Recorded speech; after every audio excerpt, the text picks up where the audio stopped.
was the time when the only thing faster than the cops were the cars. And the only thing faster than the cars were the girls. Rebel Highway, an original series based on the cult classic films of the 50s. Take a ride on the wild side. We're not talking about actors. We mean a real monster. I brought her back. She'll live and I'll get her another body. I know they're gonna kiss me, but don't let anyone see me like that. Please, Doctor, help me! Biologically speaking, it's of primary importance that man should want to mate. Hey, that's... You don't get all your kicks from surfing, do you? We want to be free to ride our machines without being hassled by the man. And we want to get loaded. You think you're gonna make a slave of the world? I'll see you in hell first! The American International Podcast. Are you ready? Welcome to a special episode of the American International Podcast. I'm Cheryl Lightfoot. And I'm Jeff Markin. And we're telling you what we're doing this summer. We're going to go a little off book, and we're going to be examining the Rebel Highway series that Showtime ran in 1994. They're not strictly AIP movies. There were 10 movies for that series and 10 different directors, 10 different casts, and they all use the same title as an AIP classic 50s movie, but not the same script. Note, each of these directors was given an assignment. They could use the title and to come up with their own storyline. Using their own style, choosing a writer to pen the script, their own cast, everything that they wanted. They didn't have to worry about what a studio wanted. So this was an interesting experiment. And they all aired on television, even though they're movie length. Yeah, they're made for TV movies. And I'm really looking forward to seeing these because most of them I haven't watched before. Same. Well, all of them I haven't watched before, honestly. Although I did get a little glimpse of one of them. So the 10 movies that Showtime remade are Road Racers, which the new version was directed by Robert Rodriguez and starred David Arquette and Salma Hayek. The second episode was Confessions of a Sorority Girl, directed by Uli Edel and starring Jamie Luner, Brian Bloom, and Alyssa Milano. The next one is Motorcycle Gang, which was directed by John Milius and starred Gerald McRaney, Carla Gugino, and Jake Busey. Then Runaway Daughters, directed by Joe Dante and starring Julie Bowen and Paul Rudd.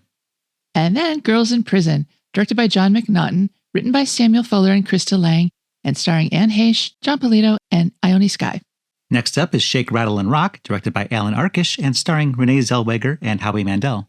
Then we move on to Drag Strip Girl, directed by Mary Lambert and starring Mark Dacascos, Tracy Lords, Raymond Cruz, and Natasha Gregson Wagner.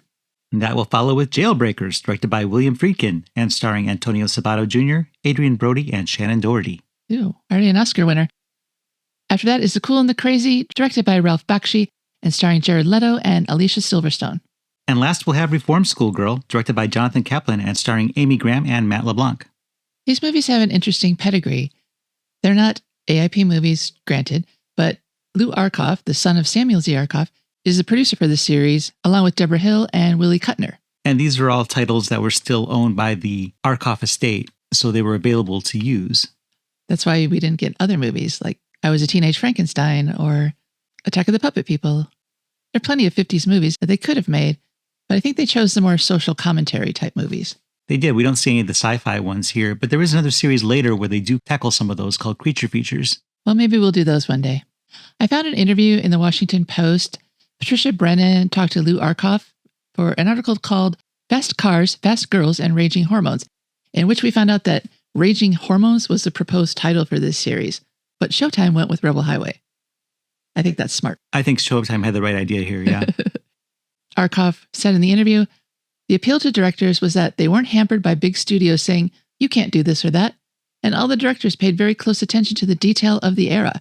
We want these shows to be fun for the younger generation and for the older generation. And to that end, they each got a budget of $1.3 million to play with. Lou Arkoff was concerned about making these movies campy, explaining that when these movies were made in the 50s, they weren't campy at the time, though as time went by, they became camp. Yeah, and you might think they're corny too, the originals, not the remakes. He's quoted as saying, back then, these movies dealt with teenage pregnancy and drugs, and that was pretty outrageous. Back then, during the Eisenhower dream of peace and prosperity, there were only 4 elements of authority: preacher, teacher, parents, and cop. That was the only environment. Well, we've come a long way since then.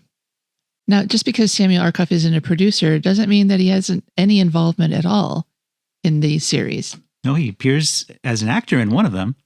Yeah, I can't wait to see that. And Lou Arkoff said in that interview that his father had seen the first one, Road Racers, and that he loved it. He said, he's very pleased and very proud. I took great care that they were not making fun of his old movies. In the same way that in the year 2018, when my 2 daughters want to remake them, they'd better not make fun of mine. So I guess he was predicting that there would be another remake series.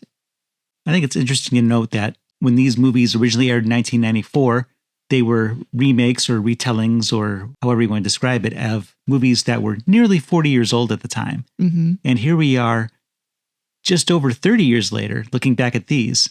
So there's 70 years between us and the originals almost. These movies have some interesting song remakes too.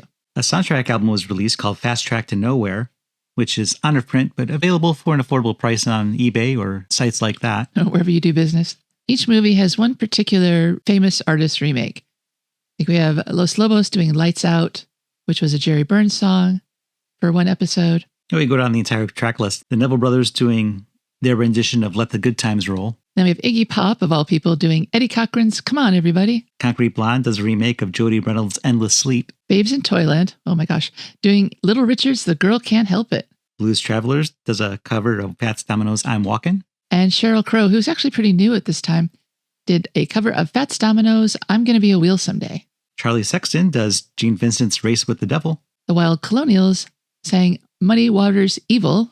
And the last song represented on the soundtrack is the Meat Puppets' rendition of Chuck Miller's version of The House of Blue Lights. Hey, Arizona's own The Meat Puppets. I love them. So the titles we mentioned, is there anyone in particular you're really looking forward to seeing? I'm really curious about Confessions of a Sorority Girl, because the original Sorority Girl was so dramatic and so dark, and I just wonder if they can sustain that darkness. What about you? Well, of these, the only one that I've seen is Shake, Rattle, and Rock. But I'm really looking forward to Runaway Daughters because that's a Joe Dante direction. Oh, your favorite. And knowing how he puts Easter eggs into all of his films anyway, I'm anxious to see what he does with this. Oh, Paul Rudd's in that too, so I want to see that as well. I think I want to see Shake, Rattle, and Rock just because I love jukebox movies where there's lots of pop songs. And I think that one would have a lot of pop songs in it. I can confirm that it does. Well, that's great. That's really fun to watch. The one that I saw part of was Cool and the Crazy with Alicia Silverstone. And honestly, I found it very confusing and I didn't watch the whole thing. So I'll have to give it a fair shake when we finally get around to that one. Well, that's our penultimate one in this series. So we'll have a lot of other films to give it context. So maybe that will help. I hope so. So that's how Cheryl and I will be spending our summer. And you can spend it with us over the next 10 weeks as we bring you our critique of each episode of Showtime's Rebel Highway series. All right. So hope you're spending the summer with us. For the American International Podcast, I'm Cheryl Lightfoot. And I'm Jeff Markin. And we'll meet you at the drive-in. Follow the American International Podcast on Instagram and Letterboxd at AIP_pod and on Facebook at facebook.com/American International Podcast. The American International Podcast is produced and edited by Jeff Markin. A man whose mind is distorted by hatred. And Cheryl Lightfoot. A girl hungry for too many things.